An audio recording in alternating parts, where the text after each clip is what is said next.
Hi friends, എല്ലാവർക്കും പുതിയൊരു വീഡിയോയിലേക്ക് സ്വാഗതം. റെക്കോർഡിങ്ങിന് വന്ന കുട്ടിയുടെ പാട്ട് ശരിയാവാത്തത് കൊണ്ട് ശ്യാമ വിശ്രമിക്കാൻ റൂമിലേക്ക് പോവുകയാണ്. രാധികയുടെ തൊട്ടടുത്ത് കൂടെ പോയിട്ടും ശ്യാമ രാധികയെ കാണുന്നില്ല കേട്ടോ. രാധിക ഇരുന്ന് മയങ്ങിപ്പോയത് കൊണ്ട് രാധികയും ശ്യാമയെ കാണുന്നില്ല. പാടാൻ വന്ന കുട്ടി എത്ര ശ്രമിച്ചിട്ടും ശരിക്കും പാടാൻ പറ്റാത്തത് കൊണ്ട് ആ കുട്ടി അച്ഛനെയും കുട്ടി തിരിച്ച് വീട്ടിലേക്ക് പോവുകയാണ്. അപ്പോഴാണ് രാധികയെ സ്റ്റുഡിയോയിലെ ഒരാൾ കാണുന്നത്. അയാൾ മുമ്പ് ശ്യാമ കോളേജിൽ പാടിയത് കേട്ട ആളായിരുന്നു കേട്ടോ. അയാൾ പോയി രാധികയെക്കുറിച്ച് മ്യൂസിക് ഡയറക്ടറിനോട് പറയുകയാണ്. വേറെ ആളെ കിട്ടാത്തത് കൊണ്ട് ഡയറക്ടർ അവസാനം രാധികയെ കൊണ്ട് പാടിക്കാമെന്ന് വിചാരിച്ച് പാടാൻ സമ്മതമാണോ എന്ന് പോയിട്ട് രാധികയോട് ചോദിക്കുകയാണ് കേട്ടോ. ഇത് കേൾക്കുമ്പോൾ രാധിക പറയും, അതൊന്നും വേണ്ട സാറേ, എനിക്ക് അവിടെ ഒന്നും കയറി നിൽക്കാൻ പോലുമുള്ള ധൈര്യമില്ല. ഞാൻ വെറുതെ വിനയ മേഡത്തിൻ്റെ കൂടെ വന്നതാണ്. അപ്പോഴാണ് വിനയ മേഡം അവിടേക്ക് വരുന്നത്. അപ്പോൾ അവർ വിനയ മേഡത്തിനോട് കാര്യം പറയാണ് കേട്ടോ. അത് കേട്ട വിനയ മേഡം രാധികയെ കൊണ്ട് പാടിക്കാൻ സമ്മതിപ്പിക്കുകയാണ്. അങ്ങനെ ഡയറക്ടർ വന്ന് ശ്യാമയോട് പറയും, ആ കുട്ടി എത്ര പാടിയിട്ടും ശരിയാവുന്നില്ല, പകരം വേറെ ഒരു കുട്ടി വന്നിട്ടുണ്ട്, മേഡം ഒന്ന് വന്ന് കേട്ടു നോക്ക്.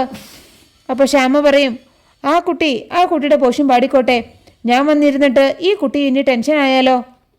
അപ്പോൾ ഡയറക്ടർ പറയും, എന്നാൽ ശരി, ഞാൻ ആ കുട്ടിയെ കൊണ്ട് പാടിക്കാം, മേഡം ഓക്കെ ആണെന്ന് പറഞ്ഞാൽ നമുക്ക് മുമ്പോട്ട് പോകാം എന്ന് പറഞ്ഞിട്ട് ഡയറക്ടർ പോയിട്ട് രാധികയെ കൊണ്ട് പാടിക്കുകയാണ് കേട്ടോ. രാധികയുടെ പാട്ട് കേട്ട് കഴിഞ്ഞതും വിനയ മേഡം രാധികയെ പോയിട്ട് കെട്ടിപ്പിടിക്കുകയാണ്. എന്നിട്ട് പറയും, ഗംഭീരമായിട്ടുണ്ട് മോളെ. അപ്പോൾ ഡയറക്ടർ പറയും, താൻ ഞങ്ങൾ ഞെട്ടിച്ചു, ഇത്രയും കഴിവുണ്ടായിട്ടാണോ താൻ പാടാൻ മടിച്ചത്, ഞങ്ങളൊക്കെ ഞെട്ടിപ്പോയി.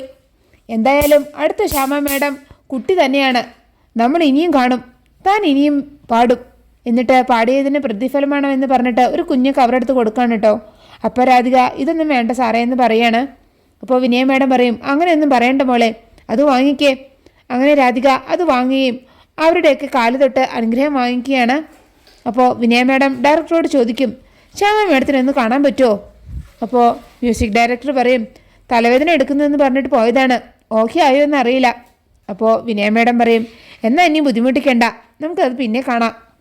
അപ്പോൾ രാധിക വിനയ മേഡത്തിനോട് ചോദിക്കും, ഈ പാട്ട് ശരിക്കും സിനിമയിലിടുമോ മേഡം.